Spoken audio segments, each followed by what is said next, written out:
Yeah. I don't know what I was thinking here. This is gonna be a challenge. Well, I might have just blew 50 bucks. My name is Troy. This is Facility D20, where we're always making cool stuff. So I'm sitting here in my newly finished YouTube studio and I'm wondering what my first project is gonna be. And it is Halloween time and my social media feed is just full of all these really cool pictures of people out taking old doll houses and like turning them into haunted houses. And I thought, man, that would be a really fun project to do. But I think I'm gonna put a little bit of a spin on it. I'm gonna fill it full of Warhammer 40,000 Chaos Demons and kind of make my own little thing here. Now, the problem with that is it's like October 17th right now and I got like 2 weeks to try to make this project, paint all these minis, find the damn thing, and get a video out in time for Halloween. So, at this point in filming, if you're watching this on or before Halloween, hey, I did it. If you're watching it after Halloween, well, you know, I didn't really do it. But either way, I'm gonna go ahead and give it a go and see if I can't turn out a really fun, really fast project here. So, I don't really have anything to work with. We gotta hit up a store, try to find something. It was a gray, foggy day when I traveled to one of the scariest places known to man. Walmart. I tried to find something that I could use for a haunted house. I had a few candidates, but nothing was really standing out to me until finally I found it.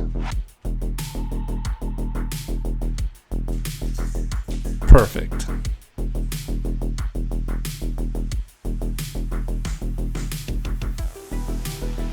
Well, I'm back with our Polly Pocket Pajama Party Playhouse. This is about as far away from grim dark as you're ever going to get. Yeah. I think this is going to be a little more of a challenge than I bargained for. First things first, had to bust it out of its packaging.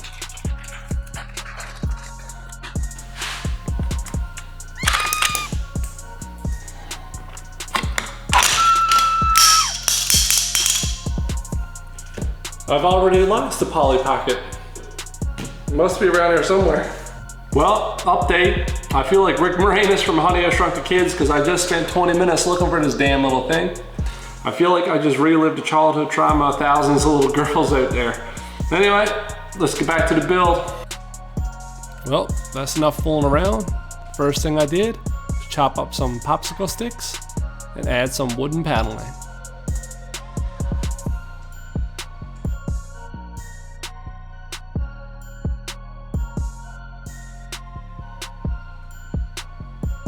Then I took some black acrylic caulking and just use it like spackling compound to kind of make like a stucco to this exterior of this building. This is going to piss a few Warhammer fans off, but I've never been a real big fan of Chaos. And because of that, I have no Chaos minis, no Chaos Demons, and the closest GW is like another province away. So what I'm going to do is I'm going to go ahead and hop online to see if I can find some proxies that I can 3D print on my resin printer. I'm gonna look for something to cover up the 4 Chaos Gods. We need the Bloodlust of Khorne, we need the Pestilence of Nurgle, we need the Cruelty of Slaanesh, and we need the Trickery of Tzeentch. So we're gonna see if we can't find something and get this printer going. It seems like onepagerules just always has what I'm looking for. They had the perfect miniatures to represent these demon factions that I wanted. So I went ahead, downloaded them, and then got to printing. I used Chi2 Box Pro, put on 6 at a time, moved them around until they fit, and went ahead and sliced them up. Everything looked good, and a print like this is only going to run about 2.5 hours and cost about $1. Loaded up my flash drive, using some Yusu iForm gray resin.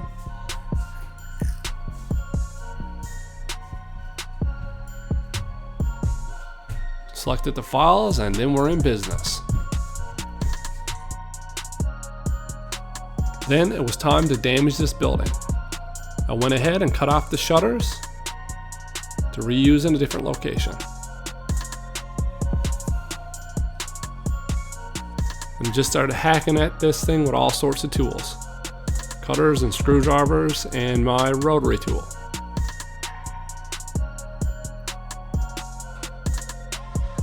This was a ton of fun, and the kids even got in on the action.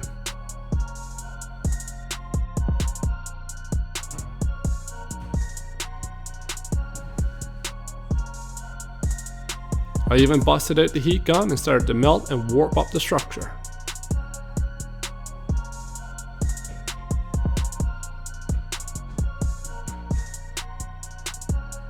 And this actually worked really well. Hi YouTube. Hey, watch it.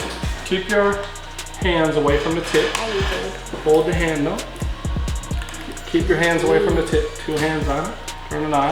And just aim back and forth here. We're going to melt it a little bit, okay? That's enough heat. Okay. Turn it off. Okay, now don't touch the top. Hi YouTube. Hi people I don't know. This turned out to be a lot of fun for all of us.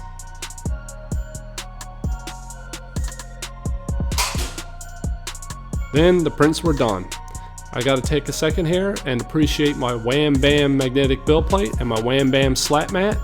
Makes cleanup so much nicer, but I was definitely overexposing because these supports were really hard to get off and were totally fused together. But the minis came out pretty nice. Then it was time to wash them in alcohol.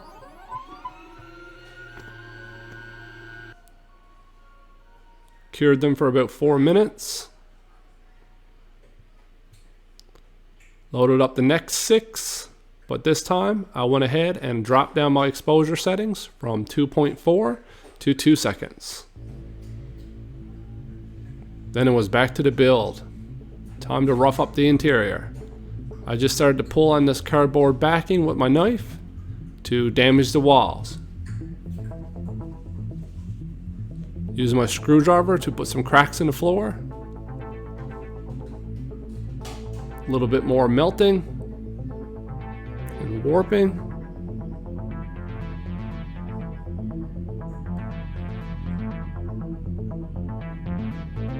There were so many little hearts on this thing, I had to get rid of them all. Just tried to add some disgustingness to the bathroom where Nurgle would be. And then started to board up the windows with popsicle sticks. More hearts that I had to get rid of.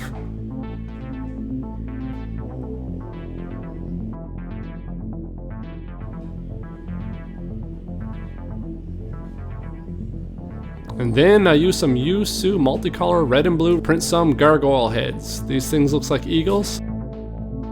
And it was almost a sin that I used this filament because it was so nice and it was going to end up being painted anyway.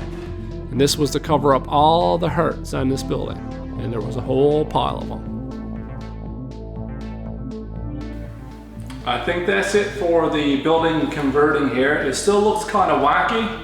But that's because there's just so much colors going on here with the pink and stuff. I think that even once I get this thing primed up, it's going to start to probably come to life a little bit and look a little less like a toy and maybe a little more like a diorama. So let's take it over to the spray booth and get this thing primed up. Primed it up with some Krylon flat black spray paint. Then I'm going to use the Army Painter Air paints to kind of give this thing a bit of color.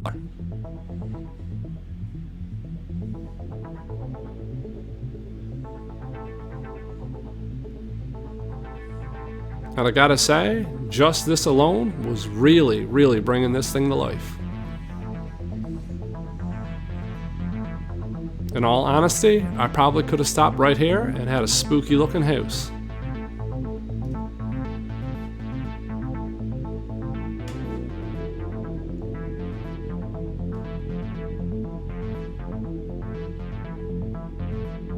Then I used some bleached bone to kind of pick out the columns.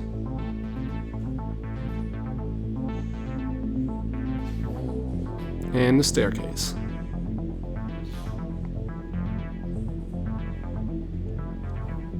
Colored in the brick with some very dark red. and then some dark purple for the wood paneling, just letting that pre-shading bleed through for some natural highlights.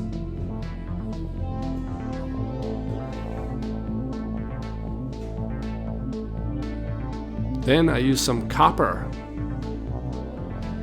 When I was painting this, it was really fun to try to imagine who used to live in a house like this, because it had some really interesting features and actually had a lot of detail.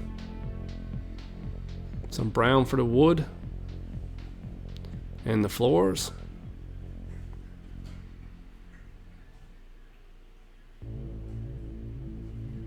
And a little bit of color on the pool. Then it was time for the interior. The living room had some blue. The kitchen had white. The bathroom had a nice dirty looking green color. And Slanish was going to be in the bedroom with these hearts up in the ceiling, so I thought pink and purples would be really cool up here. I know what you're thinking, because I'm thinking it too.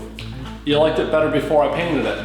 Well, this is where we gotta trust the process, because I liked it better before I painted it too, but I know that I'm about to weather this thing down and darken it up a lot, and I got faith that once I'm done weathering it, it's gonna bring it down to that dark, spooky look again, and just have a little bit of these colors bleed through.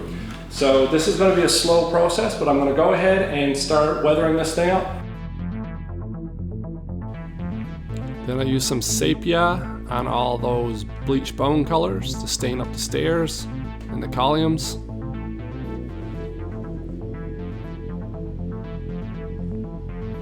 And to darken down the copper bits and all the brickwork.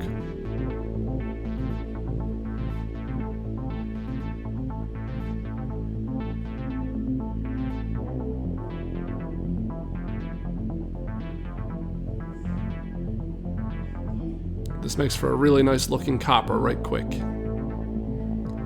And then all that hard work was covered up with some oxide technical paint from Citadel. But I enjoyed the process nonetheless. So this is what it would look like if it was blasted in the sun. Now guys, if you want to be a member of the facility, go ahead and smash that subscribe button. We'd love to have you here. But it was time to mix up some homemade black wash with a little bit of Windex, Mod Podge, and Deco Art paint. And I gave this thing a couple of coats to really darken it down like it was in the middle of the night instead of being blasted by sunlight. And this was turned out to be a really cool piece of terrain. And speaking of terrain, you're going to want to listen to this next part. I've got some exciting news, and I want to tell you how you can win a free FDM 3D printer. LV427 Designs has come on board as the official sponsor for Facility D20. And right now, they're giving away a 3D printer of your choice valued up to $400. All you gotta do is head on over to their website and download the totally free file, Corridor Last Stand. Even I just downloaded the Corridor Last Stand and it's fresh off the printer. And while you're there, make sure you check out the Corridor Starter Set, because if you use the code MEMBER, you'll get 50% off of that entire collection. Now, LV427 Designs makes some absolutely amazing interior spaceships and buildings for all sorts of sci-fi games, from Space Hulk to Warhammer 40k, Aliens, Star Trek, Star Wars, Battlestar Galactica. Basically, if you can think it up, you can build it with their STL files. Because that LV427 Designs is an official sponsor, I've got an exclusive code, D20-15. You can use this code to get 15% off of anything in their entire store. I'm going to link everything below in the description. Make sure you head on over and check it out. They got some super cool stuff. Then after that, the next print was finished.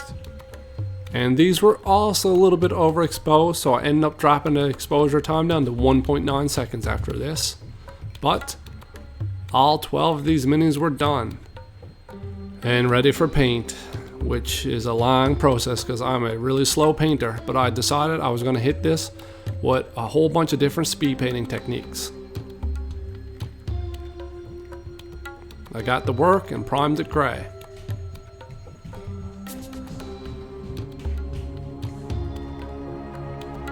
This Flesh Terrors paint is really nice if you want to do a quick job. The red in particular for these contrast paints works really good.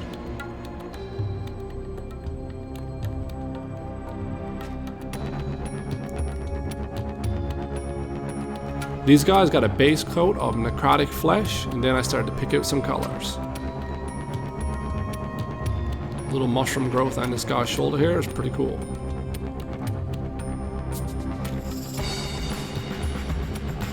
Once I was happy with the base colors, this guy got a little bit of a dip.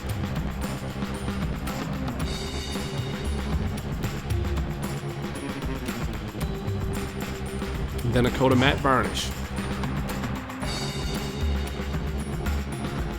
If you guys are interested in these painting styles, I am going to be doing a separate video on just how I painted these things up. So you're going to want to stick around and check that out on my channel. Then I took out my airbrush and started to work up some of these colors on these slantish models. And started to pick out some of the details as fast as possible. The entire time I was painting these things, I had to resist the urge to do more detail and just wanted to get something that was tabletop standard as fast as possible. Quick update, it's October 30th. I am on the last set of miniatures, but I don't know if I'm going to get this done in time. I still got to paint these up, get them in the building. I still got to edit the video, make a thumbnail, and get it all out there. But the good news is my new audio gear showed up. So hopefully in the coming videos I can kind of solve this echo that's going on here. It's crunch time, let's get back at it. I was really feeling the crunch here, but I kept painting away. Cut a few corners, but hey, that's alright. I really like to use these airbrush paints just in a normal fashion. They're nice and thin, and with a couple of coats, they work really well. I gotta take a second here and take the members of my Patreon. You guys are amazing. It's so cool that you're here and hanging out with me. If you guys want to support the channel, I'll link my Patreon below. It's a great way to help out. And with a little bit of dry brushing, the last of these minis was done. And here they are, looking good. Guys, go ahead and smash that like button and let me know in the comments which is your favorite Chaos Demon army.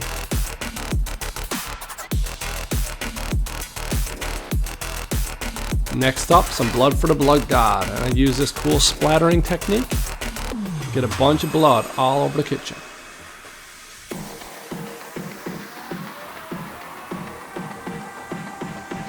Then Polly Pocket went back in, all tied to the bedposts, and the other one went in the kitchen, hanging upside down from the ceiling. Then I added some static grass to the exterior steps and covered up all those hearts and stars. Some dead tufts of grass, just kind of make some sort of interesting look here. And then Worldforge Miniatures had some really cool pumpkins as part of the new collection. I printed them up with the new print settings and added them right to the diorama. It is 1:06 a.m. on October 31st. I gotta get these minis in that haunted house, and then we could call the project done. Man, I'm cutting it close. So as I'm sitting here doing this voiceover, I am super tired, but this thing is pretty much done. There's a couple extra things I wanted to do that I couldn't quite do, but at the end of the day, this is going to make for a really cool Halloween decoration that we're going to bust out for years and years to come. Let's have a look at the minis inside. We've got Corn in the kitchen here. Zinch upstairs where the TV is. I figured that was fitting. Of course, Nurgle's in the washroom. And you know Slanish is in the bedroom up top here. It's a very dynamic looking miniature with these 4 floors and 4 Chaos Demons here. Really creepy and gory. All the colors really look nice in it. But you know what? It still would have looked really cool if I just left it black and gray.